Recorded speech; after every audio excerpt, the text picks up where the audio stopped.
meteorologist Terry Swails. Terry, take it away. Hey, good evening, everybody. It is fantastic to see you. I don't get an opportunity very often to be in front of the camera again, so this is a pretty exciting event for us. And of course, tonight, what we're really focused on is this impending winter storm that's going to be coming in here for Saturday. And we also want to talk a little bit more about this pattern change that's going to be in effect here right on through the month of December. And that's really tied to the Madden-Julian oscillation. We're going to discuss that and how its impacts really will relate to what kind of weather we see in the next several weeks around here. But it surely looks like a very active period coming up. And I think we've got ourselves a pretty good storm system that's going to bring some nice snow to the area here this upcoming weekend.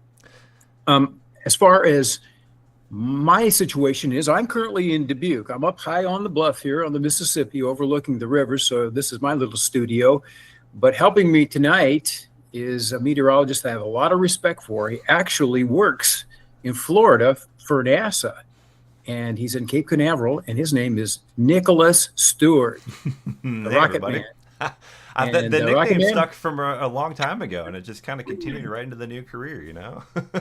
sure enough. So why don't you give people a little bit about your background and how we got hooked up and how you've ended up where you are today and why you're with me tonight? Yeah, sure. We started off in TV in 2015. I started in little Quincy, Illinois, which looks like might get into some pretty good snow this upcoming weekend. Worked in Quincy, Illinois at KHQA, the CBS and ABC affiliate, then moved up to Cedar Rapids, Iowa. Worked with the chief meteorologist, Terry Swails, up at KGAN, the CBS station there in eastern Iowa. Worked there for about 7 years. Then kind of was like, you know what? I don't know if TV, I don't know what the future looks like for TV. So it's great because I still get to talk to you guys. I still get to do these communications and talk about these weather briefings and stuff. I work with Terry on his website, tswails.com, and I work in the private sector as well. So all sorts of different meteorology. But enough about me. We got some weather to talk about, don't we? Boy, that we do. And I just want to say again that you've been a great addition to the site here. And I get all kinds of comments about people saying how much they respect your work and what you do for me. So, again, thank you for being part of the team. Of course. And what we're going to deal with right now is this satellite picture that Oh, we're looking at. And as you can see, there's several different swirls in the clouds out there that extend from the western United States all the way back into the Pacific. So what's happening here is a bunch of different short waves are embedded in the long wave pattern. And these are all just chunks of energy that'll be moving through this pattern change that we're anticipating for the next month. And each and every one of these is a potential snow producer, and it also could draw down some cold air. So that's kind of the situation that I think we're going to be seeing as we go through the next several months. The first curlicue, though, that is going to be a big issue for our area this weekend is right up there in the Pacific Northwest. And there's a tight view of it, Nick, because it's got the little circulation right out the edge of the screen there. And you can see it winding up pretty good, Nick. So it's going to fall into the main trough and dig into the central United States. And that's the one that's going to produce our snow. it looks when you look at the overall pattern across one of the higher confidence levels we've had for a system. I hate saying, Yeah. but it feels pretty good, kind of where we're standing right now, I would say. And it's interesting to me that we put out these feelers that we were going to have this briefing tonight, and a lot of the comments are, "Oh, this is going to be the big dud, and it's going to fizzle out. There's going to be another inch. This is the same old crap, blah blah blah." And I'm just going, "Okay, well, we'll see in the end." But as you and I both agree right now, we are sitting in a really prime position, and we're down to the nut here. We got 48 hours. Something's going to really have to change rapidly if we're not going to get into the heart of this thing. Yeah, I would say so. I'm having a little bit of an internet issue. I just changed some settings around, so we should be okay. People are talking about Yeah. lost connection. I changed a few settings real quick. I think we should be okay now. I lowered All right. the output quality, so we should be okay. Chat. I'm watching your comments coming in. Thank you all for tuning in. Joanna, Yes. Jordan, we got Brand, Sabrina, Anthony, Bradley, Brady, Gene, Ryan, a whole bunch of people. Let me know if the feed Right. starts cutting out again, but I think I fixed the issue that we were having with, so apologies for that. All right. That's good to know. And really, we are really glad to have you all with us tonight. I think it's going to be a learning process for you. Hopefully, that's what one of the things we wanted to accomplish here is for you to understand the complexity of these situations, what it is that we look for, and really how it all relates to the day-to-day weather patterns that won't only just impact us in the short term, but probably for the next month or so. So now that we've seen where our storm is, let's see what it looks like at the jet stream level, Nick. This is a 500 millibar, right? Yeah, it's one of our favorite charts to look at. Your H500. It's this really one of the better views. You're looking across North America here, so it's maybe a bit of a smaller screen for some of you, but just for some context here, here's your Pacific Northwest here. So Washington, Oregon, California. We got Iowa right here, Illinois, Wisconsin. Right now, you got strong northwest flow. That's what we're dealing with that cold front that ripped on through today. 50, 60, even near 70 mile an hour winds across the upper Midwest. But we're watching what's coming in for the Northwest area. For sure. And if you, again, if you envision that's all of North America there. So this is the long wave pattern. That's what we call the long wave pattern. That's where the jet stream circles all the way around the globe, in the Northern Hemisphere in particular. And within that, we have what's called short waves. And the one that you're showing there, just now entering in the Pacific Northwest, right in there, is the one that's going to ultimately dig southeast. And you can see how it explodes right over Iowa. That's the one that should scoop up the moisture and dump it into the cold air that the winds delivered today and produce our snow. It looks pretty good. And the other things to kind of point out too is, we talk about phasing. Phasing is such a big part of these storms where you have pieces of energy where they come together and you kind of create a stronger storm. These types of events, they kind of cause those storms to trend northwest with time, or if it's a weaker storm, they can trend southeast. Right now, things are looking pretty good for a setup over the middle part of the country, I would say, for sure. Yeah. Things are looking pretty promising with the system. And the track, too, when you're looking for, especially a track in eastern Iowa, you're looking at the Quincy low. For eastern Iowa, the Quad Cities, you want that low center to be, somewhere near about Quincy, Illinois. And that's kind of where the center is kind of trending. It's kind of somewhere in the northeast Missouri, central Illinois region, which puts eastern Iowa, northern Illinois, southern Wisconsin, etc., in a very favorable spot for weather. Good point. I don't know that a lot of the people that are watching tonight, friends, that you are aware that you must be northwest of the low pressure center. That's the cold sector of the storm. If you are not there, you are not going to see the snow. You might get a very brief changeover at the end of it when the cold air arrives. But if you're near the low or southeast of it, that's where you're going to see more like showers, maybe even some thunderstorms. So that low pressure is absolutely critical as to where you set in terms of the snow potential. And the way Nick described it there, this should track from maybe a little northwest of St. Louis to Quincy, somewhere in there, right on up through Bloomington, Illinois. And that's a pretty prime track for our area to get nailed by a snowstorm. One thing that I haven't seen a lot of with this system, Nick, is a really developed surface load. Mm-hmm. That's one thing that sometimes a system that could produce this much snow usually has a much stronger low. You want to expound on that? Yeah, I mean, part of that goes back to the phasing too. We talk about piece of energy coming together to make a much stronger low. When you look at the H500, the 500 millibar pattern aloft, so not quite jet stream, but a little bit below, you see this piece of energy coming across Missouri, Illinois, Iowa, but you have this much stronger piece of energy up here across like the Canadian Maritime. If those two were to phase together or come together, this would have been like a blockbuster blizzard type of event across a huge portion of the country. It still looks like a pretty good winter storm, but I mean, when you don't have the phasing of these stronger storms coming together, you don't get that nice developed surface low, and that's where you're lacking the wind. So like, for example, kind of maybe getting ahead of ourselves a little bit, the winter storm that we're going to be tracking this week, winds aren't looking like a huge concern with this event. You're not talking about a really strong pressure gradient because the air of low pressure that's going to spawn the storm looks a bit on the weaker side. We can actually step through the low pressure center now, kind of the storm track and all of that. If you want to just talk about this, we have, of course, our two primary models, the Euro and the GFS. So we'll start off with King Euro, Terry. Sure. And just, you mentioned that phasing thing. people are going, well, okay, if you don't understand phasing, there's the northern branch of the jet stream, which has the cold air contained in it. The southern branch taps the moisture. When you can get those two bundled, let's say, that's when things can really explode. And so that's what a true phasing is like. And we don't necessarily have all of that. However, we got enough to still get a pretty good snow out of this system. So we'll go back to your view here. This is the Euro you got up Yeah, here, right? we'll start for the Euro. Okay. So where are we at time wise here? We're on So we're Friday night, this right? is this is going to be Saturday morning, starting at 6 Okay. a.m. is right here. Okay. Now the surface low is somewhere down in Kansas there. And you can still see there's a pretty good gradient there. There's going to be some wind, but nothing that's crazy like we're experiencing now. This was just an amazingly weird day in terms of wind.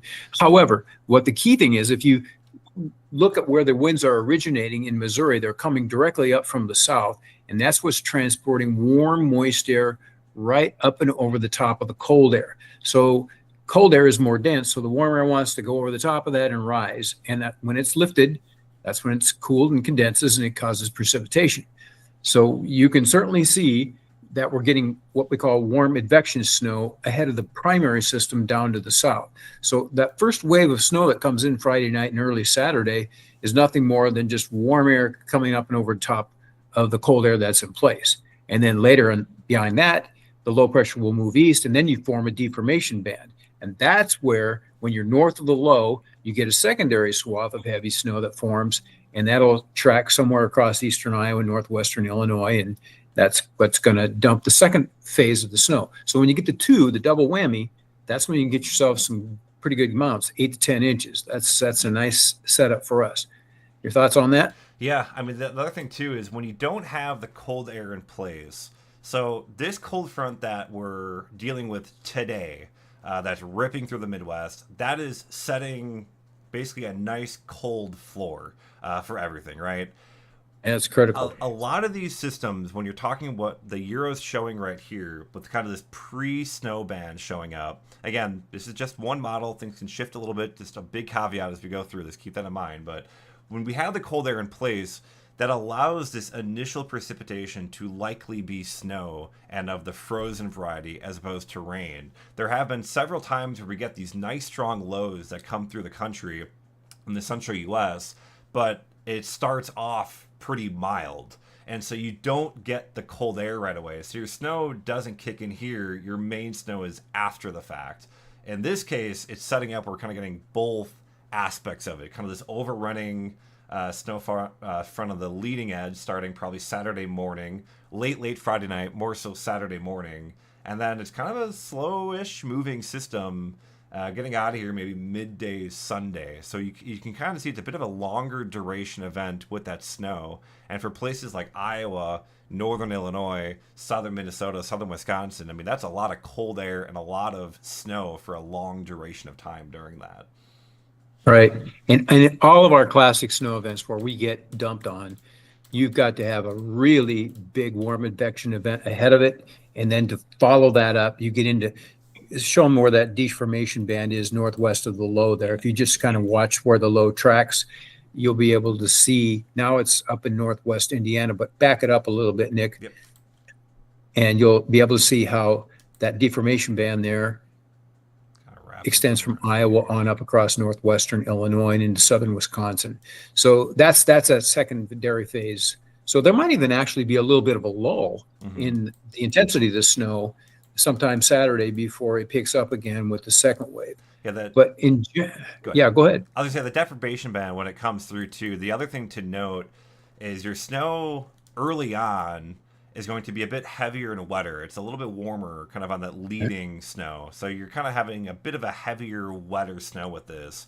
But on the backside is really when you start pulling in that colder air. And so that's when your snow is going to start transitioning to more of not quite powdered sugar. It's not going to be that cold, but it will be a pretty lighter, fluffier snow on the backside. So there have been several comments coming in asking, is this a wet, heavy snow or cold, dry snow? With this event, depending on where you are, it's likely going to be both. It'll probably start off kind of slushier and wetter before more powdered sugar on the top of things. Right. And the further south you are, the more likely that is to happen. So it may stay snow all the way, but if you're down, say, in Burlington or Fort Madison or Keokuk, it's going to be kind of a marginal thing there. But snow, just the same, but it's a wetter snow. And that's where we're going to get into something here that we really need to talk about. That's snow ratios. Yep. So that's a And critical thing there. it's a big deal, and particularly in this storm because the European is showing much more snow. And the European has been very, very consistent, especially with snow ratios in the range of 10 to, I should say 12 to 1 to 15, maybe 16 to 1 before it all comes to an end. So that makes a big difference. You'll add several more inches of snow than you would otherwise. I'm showing the GFS right now, kind of for some comparison. You can see on the GFS, you don't get as many of those darker blues kind of mixed in, so that the snowfall rate, so that's why there's a big disparity between the GFS and the European model. The GFS, as kind of Terry was alluding to, you're not getting, it's not quite as strong as the Euro. It's not quite as tight of a low pressure center, so you're not getting quite that upward force with the snow and all of that. And also, you're not getting quite the amount of moisture. So there's definitely some disparities. We're not, super confident, locked in on one solution yet. There's still some ambiguity between, the min and max. But in terms of the area and the timing, things are really starting to kind of come together for this event coming up. Again, probably starting early Saturday, maybe late Friday night. Yeah. More so early Saturday into probably about midday Sunday. And just looking at that, the GFF is a little further northwest than the Euro, but for whatever reason, it's not as high on total precipitation. And so that kind of also has limited some of the snow potential that it shows. But boy, the Euro has really been staunch on this. So I would be leaning more towards that than the GFS. They may converge a little bit at this point, but that's just something I've observed over the last 24 hours. Yeah, I'd say that too. There's been a few questions about asking about, are we kind of favoring Euro or GFS? Andrew, for example, just popped in asking that question, and I'm agreeing with you definitely that the Euro, it's been the most consistent kind of run to run to run. The GFS has kind of been flip flopping a little bit, north south, weak strong. The Euro has really had a pretty good handle on it. We can touch on, or we can go into the snow totals based on the models too. One thing I really like about the Euro is that the European, the deterministic run, so kind of what we're looking at here, this is a GFS, but you get the idea. It's very similar to the ensemble mean. So when we talk about an ensemble, we take one weather model, we run it 50 times, and then we average out all of that data to give you what we call basically a model average. And that kind of helps you kind of narrow out some of the outlier solutions, and you can kind of get a pretty good handle of where things are going to likely shape up and how much and all of that. And what I like about the Euro is that the Euro really matches pretty well with its ensemble members. So all 50 members, its mean looks kind of similar. If we can actually jump into that, that's the GFS. Yeah, show the I think you set that up really nicely here. And so what you're showing now, Nick, is an average of these 50 model runs. And some are really extreme, just heavy snow, and some hardly have probably very minimal. So you're throwing out the extremes and you're trying to focus in on that one solution that amounts. But for an ensemble, this shows really good consistency and really good amounts. And these are just 10 to 1. That's not including snow ratios any higher than that, which we think there will be, especially at the second half of the storm. But geez, Nick, look at that, man. There's a big dozen right there on the Quad Cities. Hello, Quad ensembles Cities. are really nice too, because the one thing you have to keep in mind with ensembles is that because it's an average, you're going to get some outlier solutions on the fringes. So I don't think St. Louis is going to see 6 inches of snow. There are a few members that are heavier weighting it, but what the ensemble does really well, I think, is hone in on the areas that will likely see the heaviest of that snow. And this is kind of something we've been talking about at least since late last week. We were kind of leading to the potential of a more active, colder pattern. It always kind of seemed to be that Missouri-Iowa border region was kind of going to be kind of like the battle zone for this upcoming system. And that's still kind of staying the case here as we go into it. So that's your ensemble approach. So your ensemble numbers there are showing, and that's the Euro, right? Yes, this is the European ensemble. Now show what the GFS or GEFS does for that. So you can see that's your difference there. The totals are much, much less.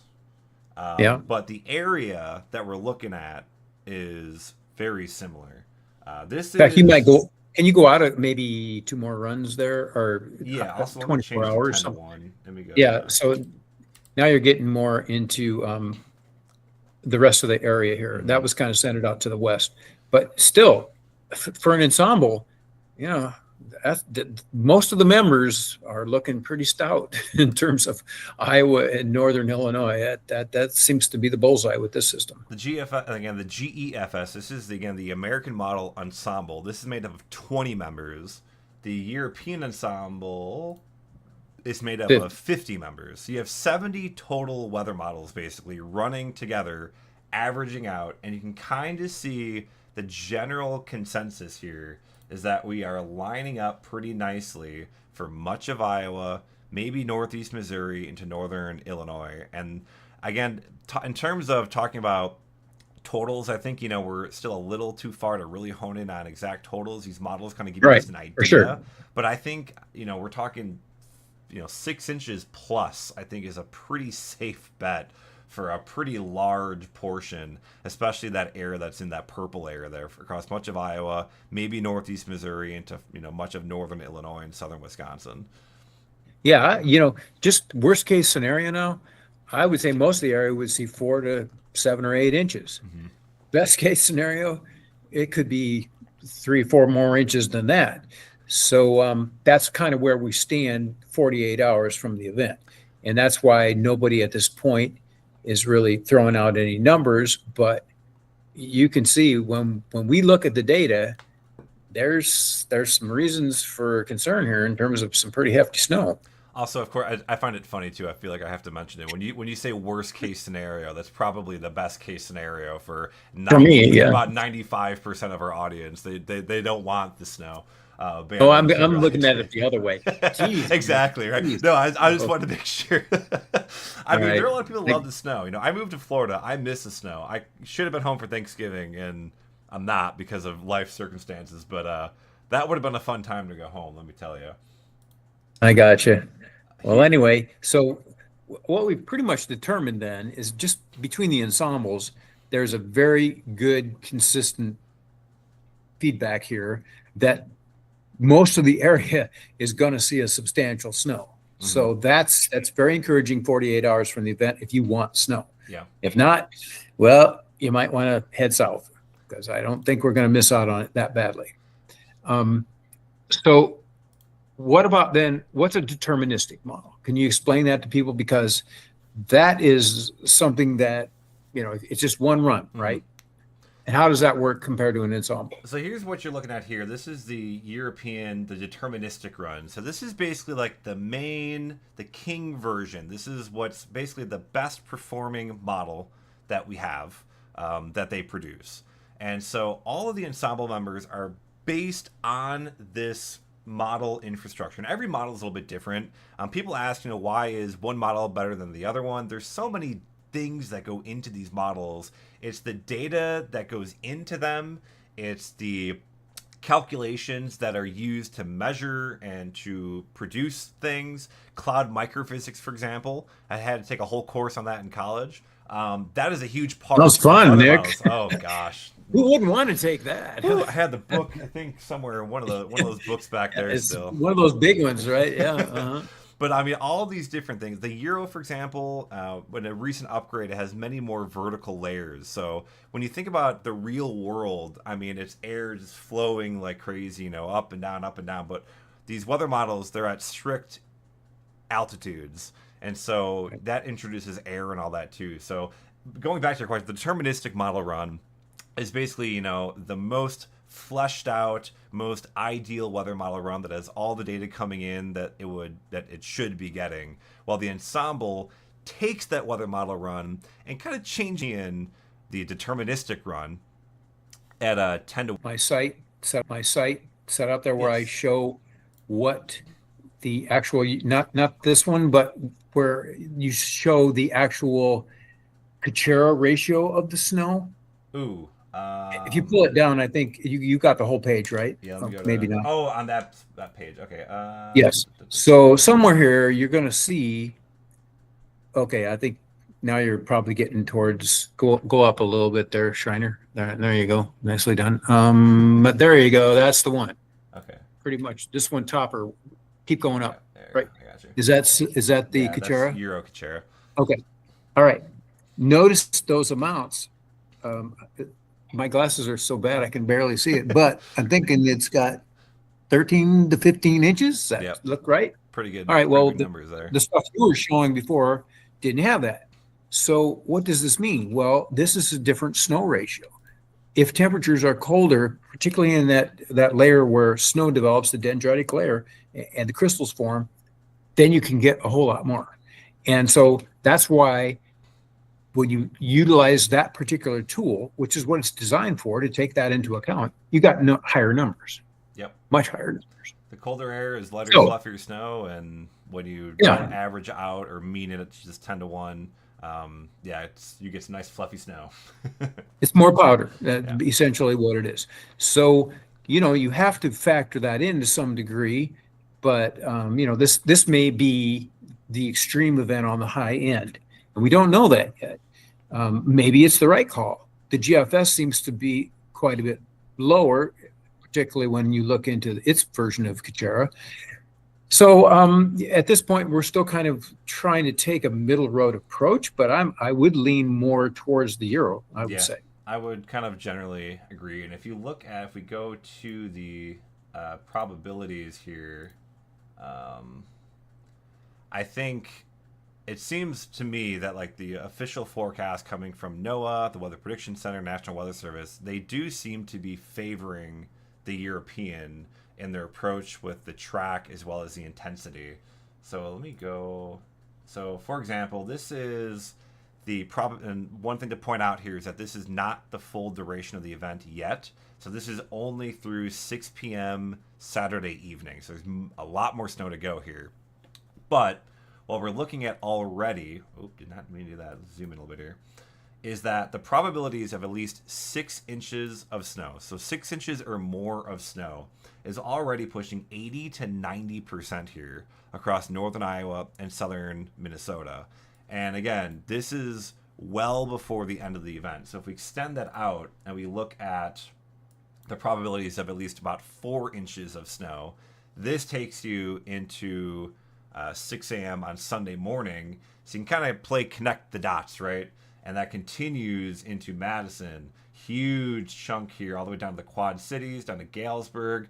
We got Peoria, Bloomington, obviously the Chicago metro area, Valpo, Gary, South Bend, Indiana, up to about Rochester, Minnesota.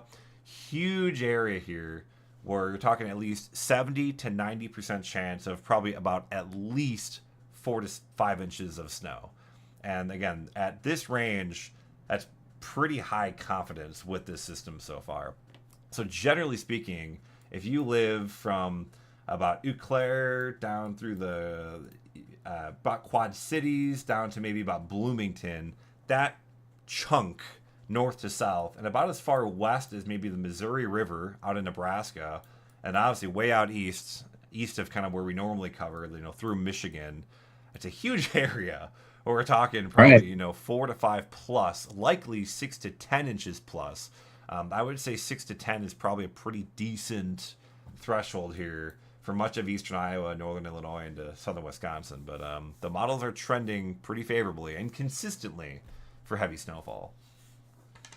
All right. So, Nick, I believe you have it set up so that we can get some comments, correct? Yes, I can At go this through. point in the event, we should probably pause and we'll talk about this because we want to go on with the longer term version here with the MJO and the Stratworm and some of those issues.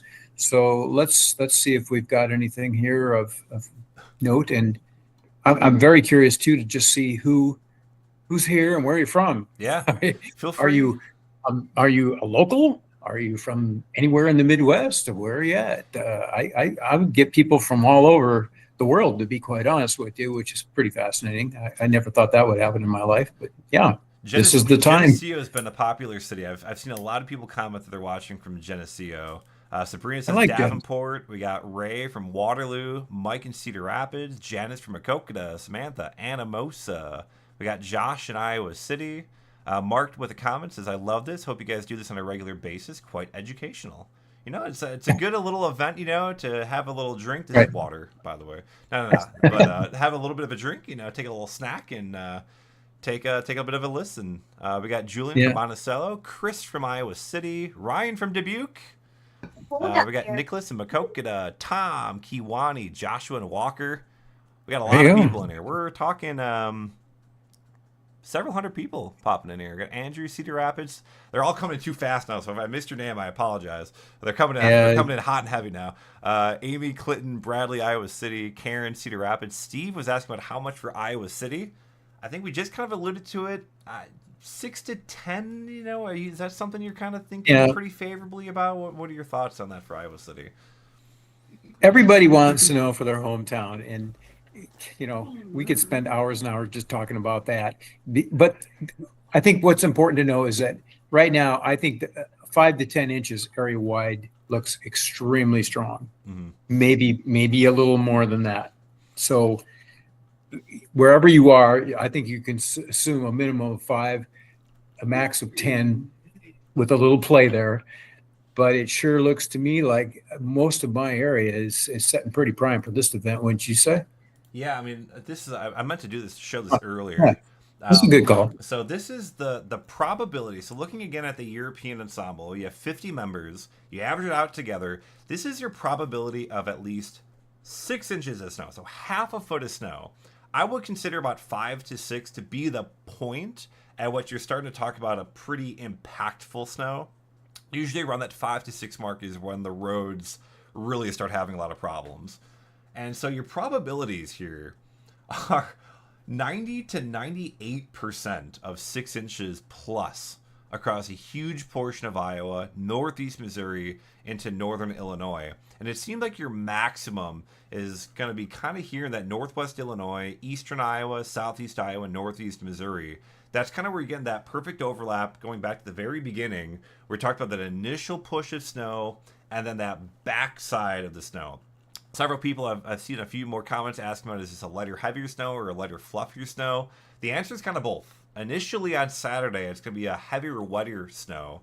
But on the back end, later Saturday into very early Sunday, the colder air starts wrapping in, and that's when we start talking more about a powdery, lighter, fluffier snow. And so again, that's your probability of 6 inches of snow. Pretty high there across a good portion of air. And that's what's really giving us that confidence to talk about this. And we've been talking about this storm for quite some time.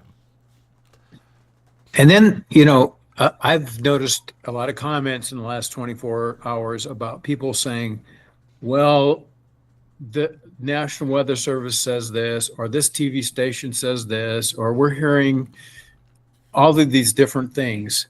I guess the fact of the matter is that we all look at the same data, and some of us have more confidence than others. Some just, I don't think, understand the data as well as some with far more experience. There's a lot of reasons why there are different amounts on the table out there. We clearly have been doing this a long time. I know I have. And this is one of those situations where I feel there's really strong confidence. And I think you probably would agree with me on that, Yep. Nick, even though you're just a couple of years younger than me. But I might have some yeah, gray hairs in here. I don't know. They're stressful life, man. yeah. I'm not exactly loaded up there either. But bottom line is, we still do our weather, and we still love our weather, and we're very passionate about it. And that's another thing. We're getting to that point where this is my 14th year on this website here, and I'd like to keep going for a little bit longer. But getting people like Nick and bringing things into the site and spending a little more money on it makes a big difference. So we were hoping that maybe if you guys were inspired by the idea, that you might be able to toss a couple bucks in here for the briefing like this if you got a little change to spare. But it would definitely go a long way for us to continue to do things like this, because it does take a little investment to get all the bandwidth and all that stuff Heck yeah. in place. Yeah. So anyway, something to think about.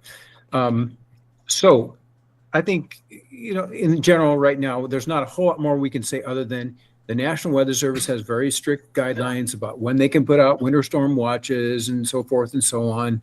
Sometimes I think they could go a little earlier, but that's just, that's The what red they do. tape And is that's, tough. It's really like it's so like even like yeah, blizzard warnings, like the criteria is so strict.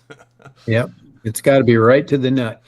And so that's one of the nice things about what we're doing right now is that nobody is got that gun to our head, if you know what I mean. And we can talk freely and we can say what we think. And it doesn't mean that we're right. And I want to stress that. I mean, dang, weather's weather.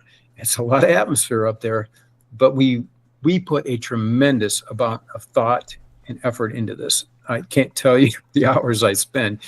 And because I enjoy it. This is my passion. And I know it is yours too, Nick. Oh yeah. So I hope everybody understands that we're trying to put out a good product here, especially on a big weekend, which is Thanksgiving, and a lot of people on the roads and traveling with families and so forth. So we felt it was important to get out in front of this. Heck yeah.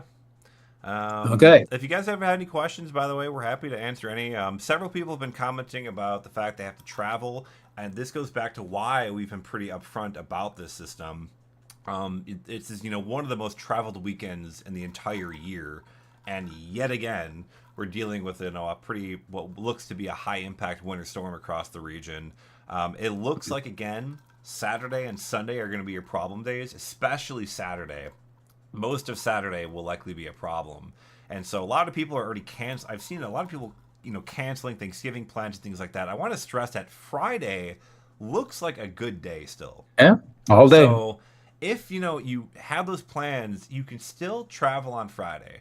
You can only get those Thanksgivings so many times, right, with loved ones. So I don't want this to be one of those things that's scary. And that's the other thing that really bothers me, if I stand up on a soapbox here, about people that talk about snowfall forecasts 3 or 4 weeks in advance, but try to be really specific about snow totals and all that. And so people are canceling.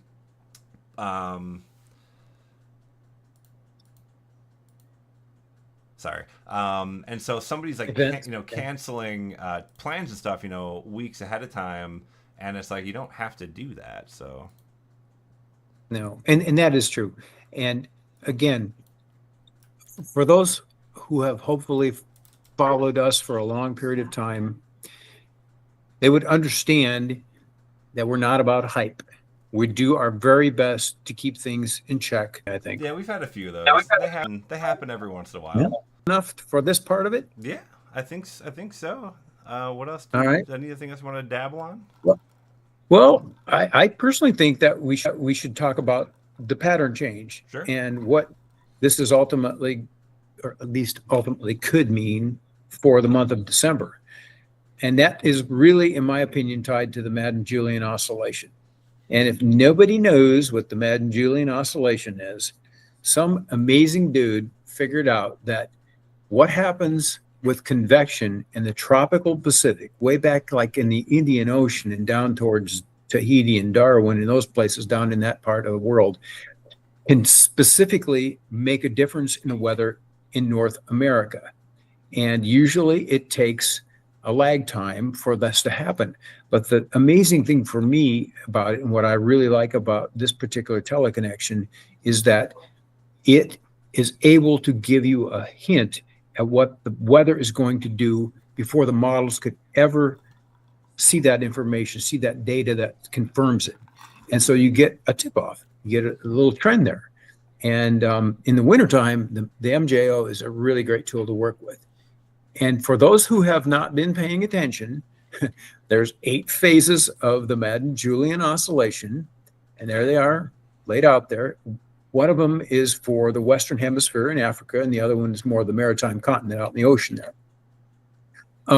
So for us, this time of year, it's the Western Hemisphere in Africa where the MJO is most important for us to watch.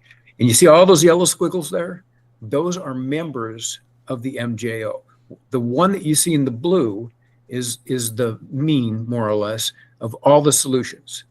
And so we have been in phase 6.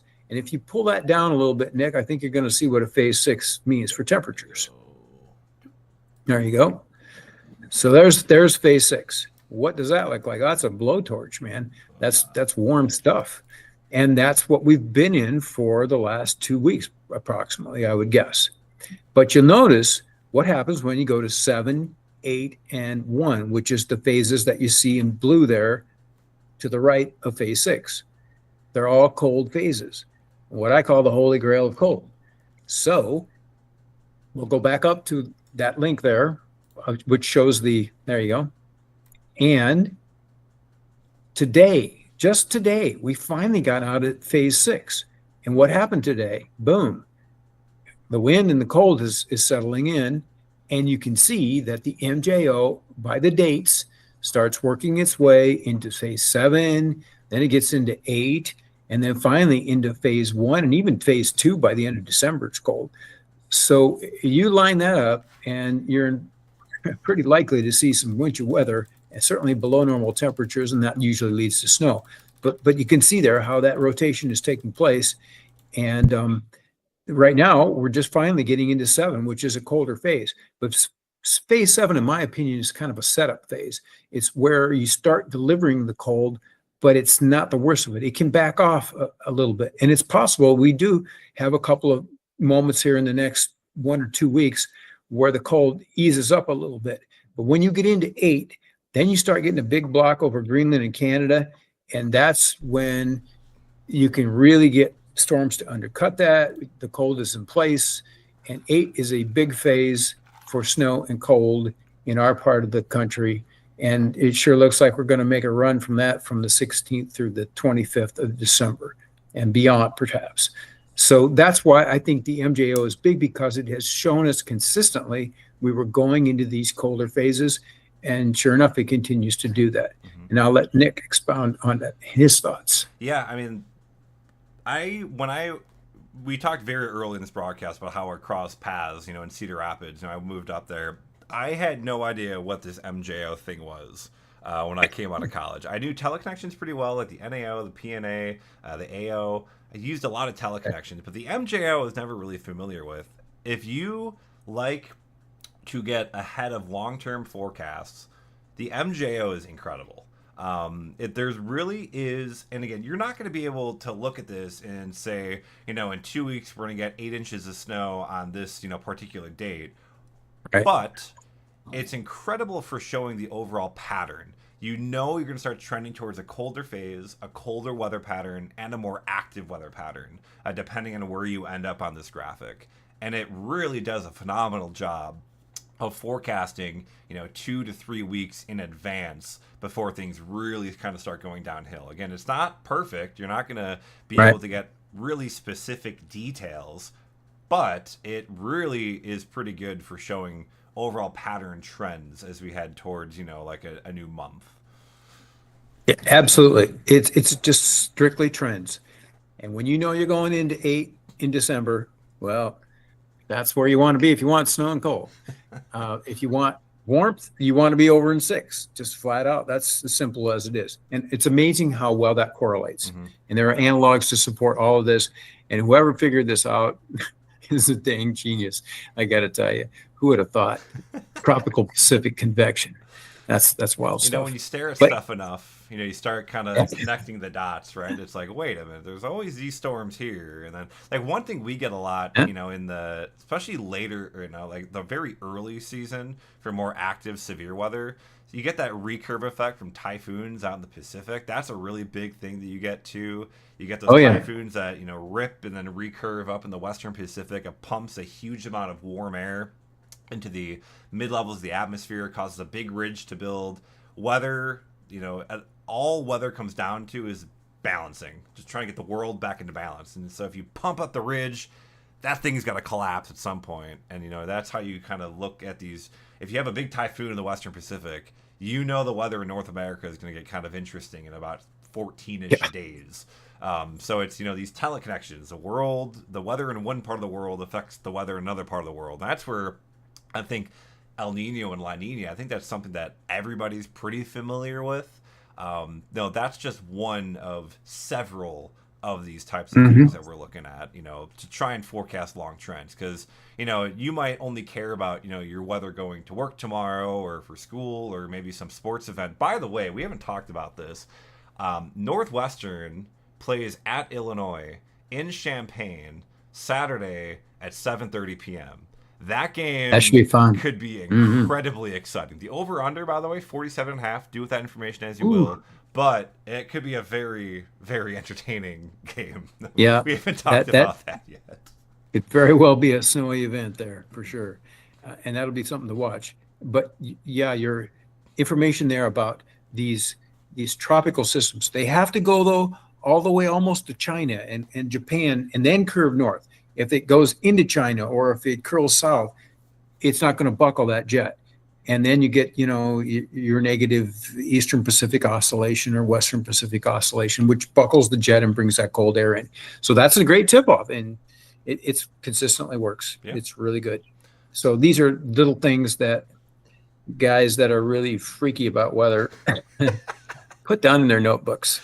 And A so lot I of got, people are commenting, saying, it's really interesting. They didn't understand it really. Because I know we talk about the MJO in our blog posts pretty often. We talk about it on TV and stuff. But we don't really go into detail every single time because, just kind of be like a yeah, repeating ourselves over and over again.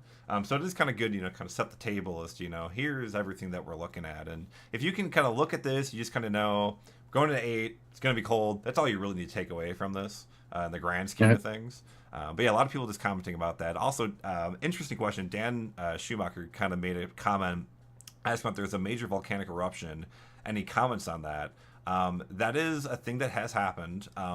From my experience, and I don't know if you want to add anything to this or have other experience, but the impacts to like our weather locally don't seem that significant.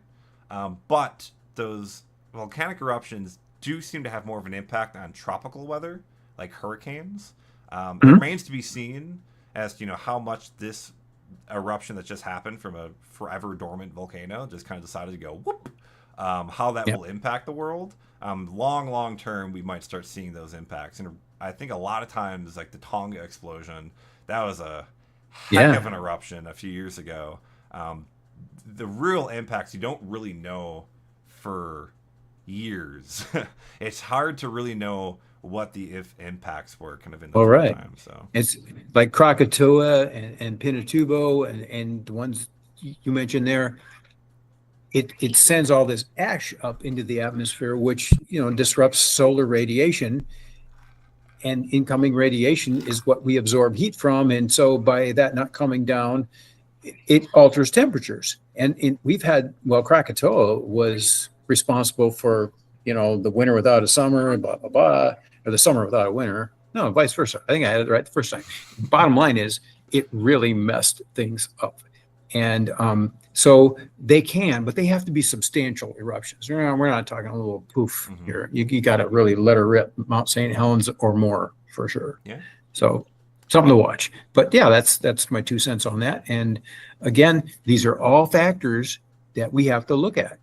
And solar inputs in terms of sunspots and things like that, that also can alter things that is very much taken into consideration. Just a whole bunch of things here.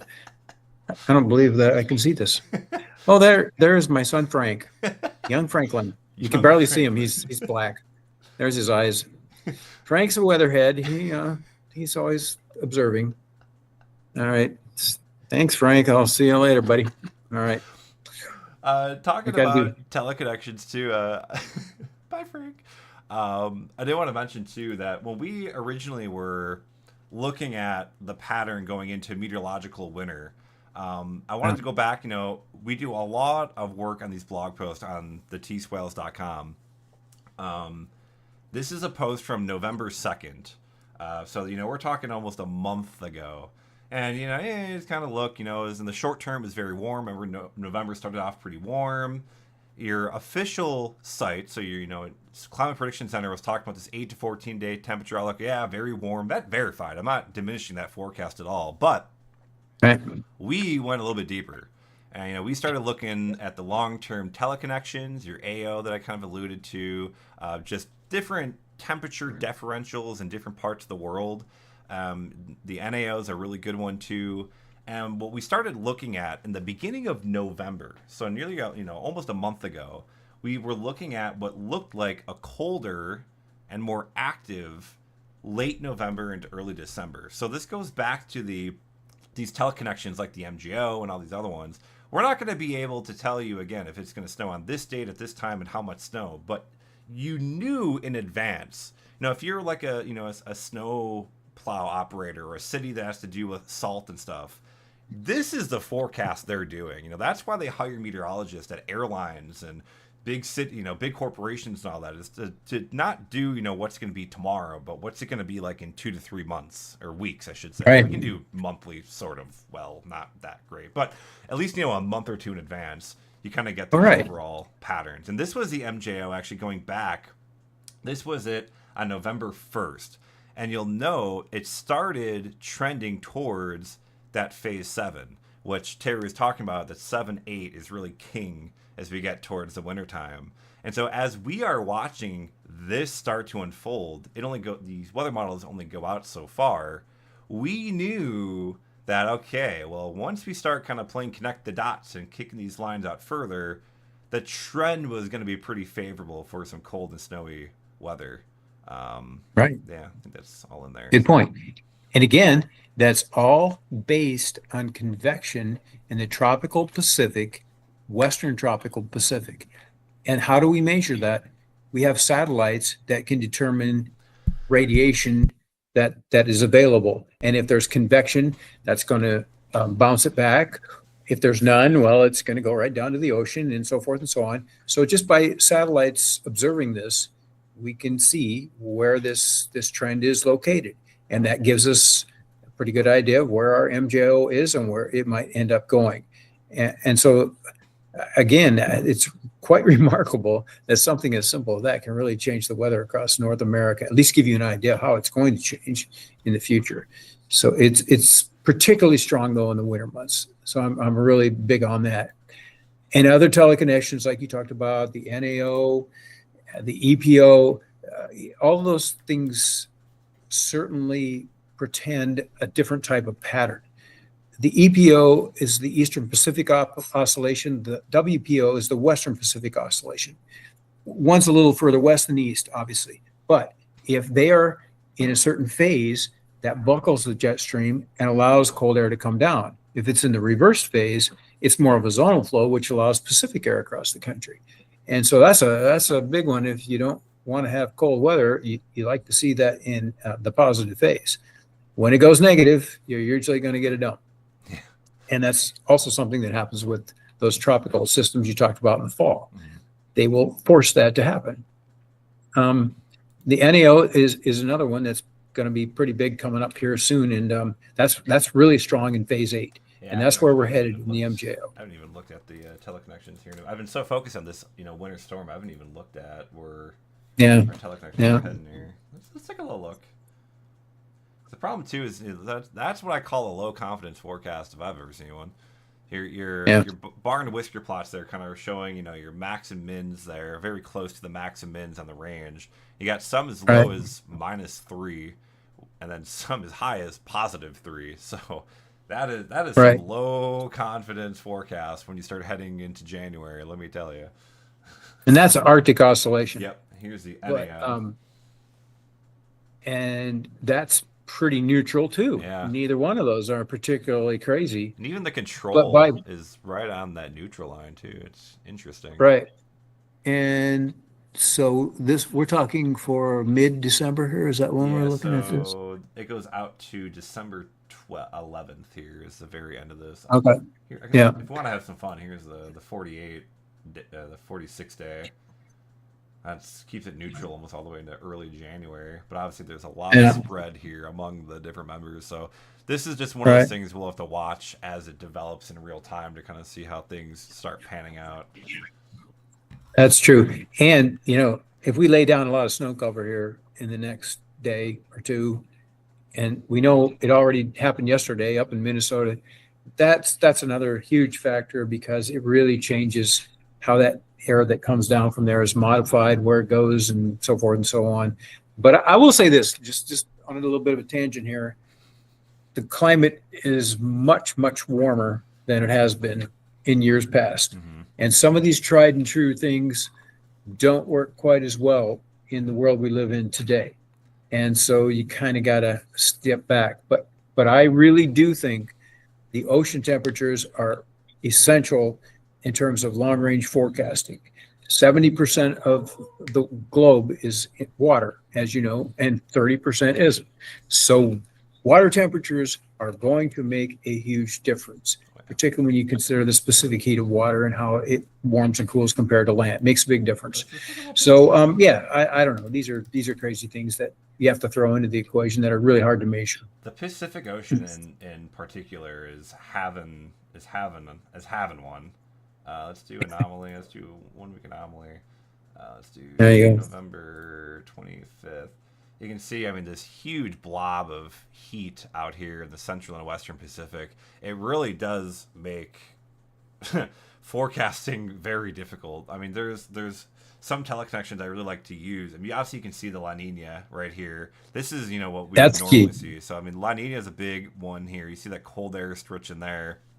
Um, Right on the equator there. but yeah, this is what's so unusual and so difficult, and has been so difficult. Not only for winter weather, but severe weather too. I mean, it's really been Yeah. quite a challenge. You obviously have the Gulf of Mexico, Gulf of whatever you want to Toasty. call it at these days. Very hot too. I mean, that's a huge anomaly there.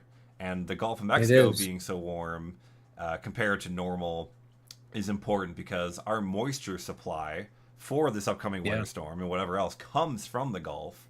And so all of that extra moisture coming on in, if you have warmer yeah. temperatures, more can evaporate, adds more moisture to the Water. air, therefore heavier rain, heavier snow. It's just so many different things you have to keep in mind. And for the people that live That's around the true. Great Lakes, that's another big thing because the Great Yeah, Lakes being as warm as they are, it takes longer for them to come ice covered.